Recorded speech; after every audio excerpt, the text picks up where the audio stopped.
Hello, I'm Professor Maxwell, and I'm so glad you've joined me for this class. This is Professional Public Relations, and what I want to tell you about today is why I love public relations. As you may know, I was once the public relations officer here at West Liberty University, and it was one of the best jobs I'd ever had, at least the best job until I started teaching, and I love teaching almost as much. And I especially love teaching about public relations. So I hope you're going to enjoy this journey with me. One of the things you learn right away about public relations is that it's not about spinning, it's not about lying, it's not about distorting the truth. The first rule in public relations is to tell the truth. Tell it fast and tell everything. Very important. That's the best way to go forward with your attitude about public relations, so that if you should ever be a PR officer, you will act with the utmost level of ethical behavior. There is no textbook for this course. Everything that you will learn in the modules just comes from me and my experience in public relations, along with the experience of a lot of professionals who are a whole lot smarter and better than I am at this, but informed me throughout my professional background in public relations. So let's dive right in with what's to be expected of you this week in your public relations course.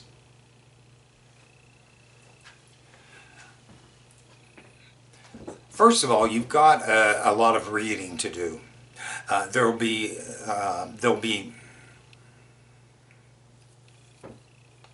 First of all, you've got some reading to do. You're going to want to read lesson 1, and this should take you probably less than an hour to read what I've got posted right here in this module online. Now, the best way to navigate this course is to go into course modules, and each week the new module will open up, I believe, on Friday morning, although our modules technically run from Saturday through Friday. But you'll find the module will be open on Friday morning before the module week begins, and so if you want to get to work early on your assignments, then you can do that. So read lesson 1, and there are a couple of embedded questions that I want you to answer along the way, just to see how you're doing with keeping up with understanding the content. There are also several case studies that I want you to read this week, and that will help launch you into understanding what we're going for here.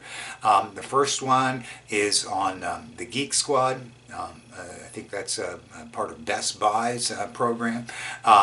Also, there's an article on Rayovac, and also Mac versus PC. Now, these are all a little older, but I think they serve to explain in general what we're going to be doing in this course. Then I want you to read a section called What Topic to Choose. Now that will give you an idea of the sort of organization that will work well for your course-long project. So what is that course-long project? Well, you're going to be putting together a public relations plan for some organization that has stepped in some serious doo-doo. They've had some kind of a major public relations scandal or a misstep, shall we say, and you're going to help them get out of it. Now, the pretense here will be that you are either in the organization that has this problem, or you might be an external PR expert. But one way or the other, you're going to have to convince the organization that they do have a public relations problem, that they have not dealt with it well, and that you are the person to solve that problem. So that's what we're after.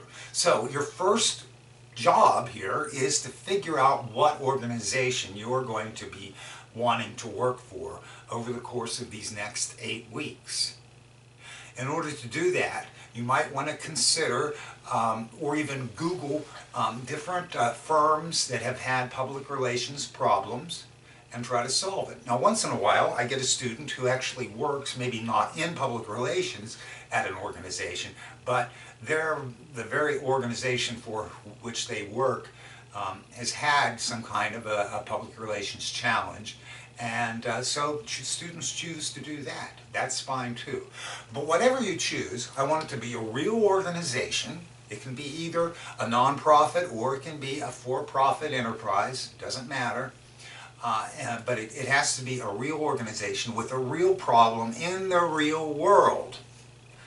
So there'll be many examples along the way that I'll be sharing with you. But let's just say, for instance, you chose British Petroleum, BP.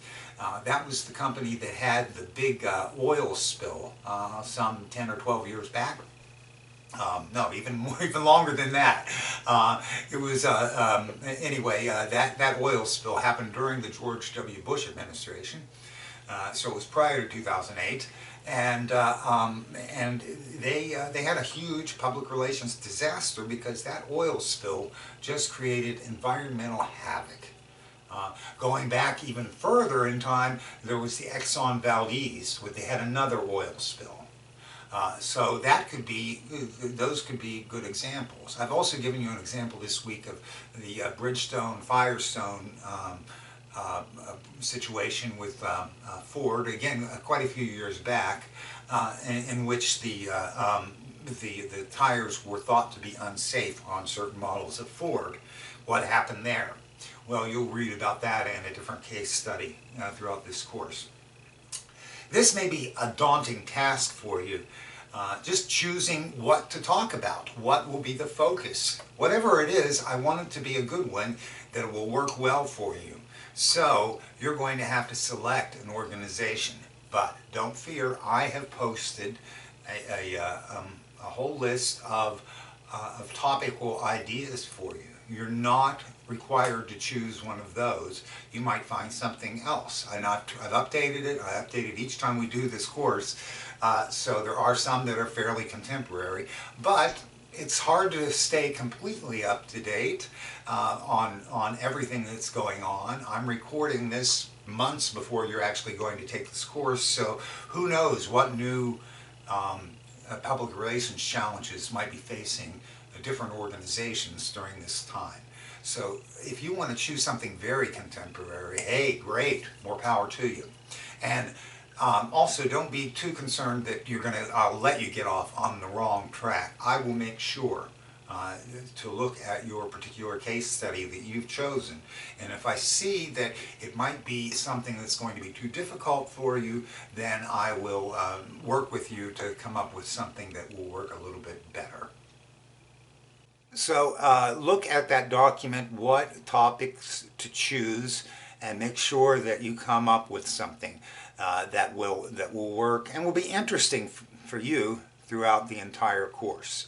Now, how are you going to choose that? How are you going to tell me? Well, you're going to put that in Forum 1A this week, and that will be due on a regular timeline.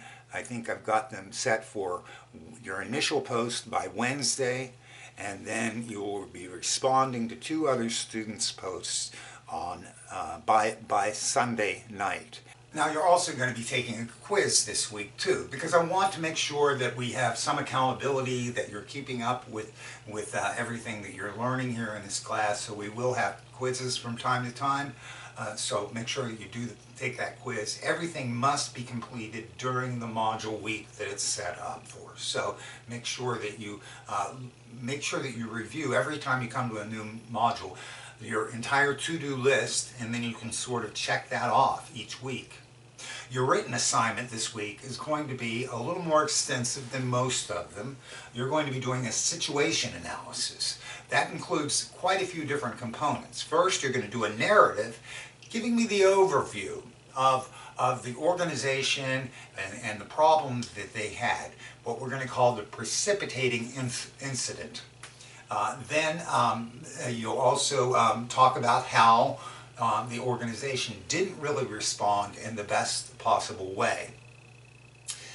Following that will be a SWOT analysis where you are going to look at the organization's strengths, weaknesses, opportunities, and threats. Remember that strengths and weaknesses are inherent in the organization itself. It does not have to be exactly relevant to your public relations problem.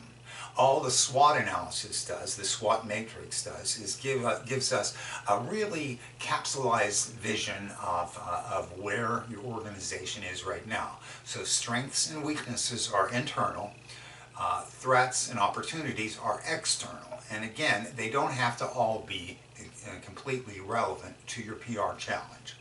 Then you're going to have another element. Your third element will be the communications problem.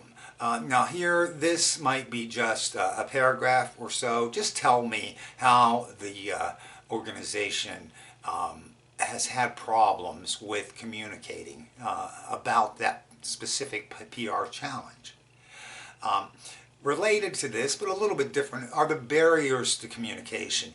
Here, this just means if there are maybe inside forces that have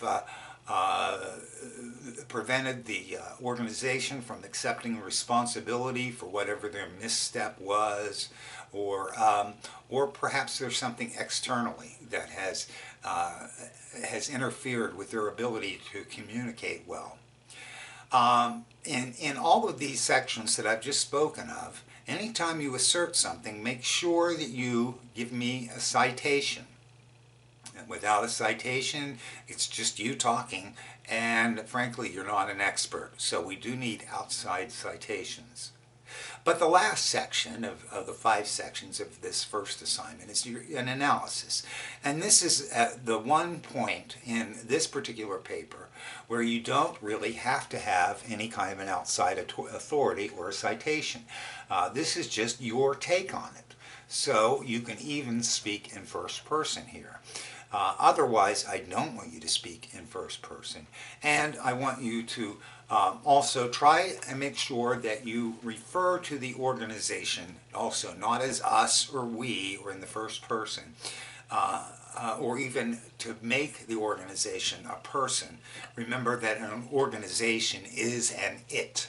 So I will correct you if you start talking about it and try to personify an organization. One other cautionary note: don't try to solve the problem. I'll tell you this again over and over during your early assignments here. You don't know enough. Sure, maybe you've got an idea of what the PR, how they should have handled their public relations. I hope so. That's a good sign. But don't tip your hand on that. If you try to solve the problem, if you say anything about the solution that you are going to propose, in the early stages of your PR plan, I'm going to direct you to take it out. So please resist the temptation. Just follow the assignment prompt. Also, throughout this course, you're going to find exemplars. You'll have examples of what students have done in the past that have earned them a high grade. So take a look at those exemplars before you send in yours and compare it. Know what it is that has earned a higher grade, and that will help you to achieve very well in this course too. Throughout the course, please keep in mind too that I'm here to help. I will try to respond quickly to any of your inquiries. If you get in touch with me via email, that's the best way. Generally speaking, I'll get back with you pretty rapidly. Within 24 hours is always my objective. Mostly, it will probably be before that. So don't hesitate to get in touch with me if you have any challenges or difficulties, because I know learning online can be somewhat of a challenge. That's about it. Review your work. Make sure you get everything in on time. I want you to start out really well this week. Your workload this week is a little bit more than you're going to have in most weeks. So let's start out and make sure that you get going with the best possible achievement level that you possibly can. And I will be back here at the beginning of each module to sort of give you a little overview of the work that is expected of you during the course of the week, and just try to add a little bit of humanity to this course. All right, I look forward to sharing this adventure with you and seeing what you come up with. It should be really exciting.